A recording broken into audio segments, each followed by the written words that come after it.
দারুণ একটা খেজুরের গন্ধ বেরোচ্ছে তো।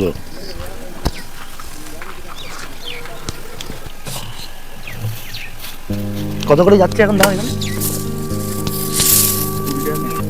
20 টাকা।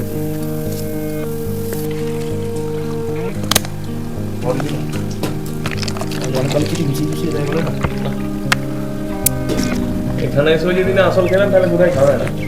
সেই তো কথা, এখানে এসে যদি আসল যদি না খাই তাহলে কোথায় খাবো? ভালো খেতে আরো ভালো লাগবে আর একটু সকালে, তাই না? আমরা যখন ঘুরিয়ে গেলাম আরো মিঠা লাগতো। পিওর খেজুর গুড়, সত্যি ভালো খেতে। হ্যাঁ, অরিজিনাল মাল তো সব। পুরুলিয়া আসলে কিন্তু মাস্ট, এই শীতকালে আসলে এটাই কিন্তু স্পেশালিটি। খেজুরের গুড় বা খেজুর রস পিওর, যেটা আমরা পাই না সেটা আপনি পাবেন।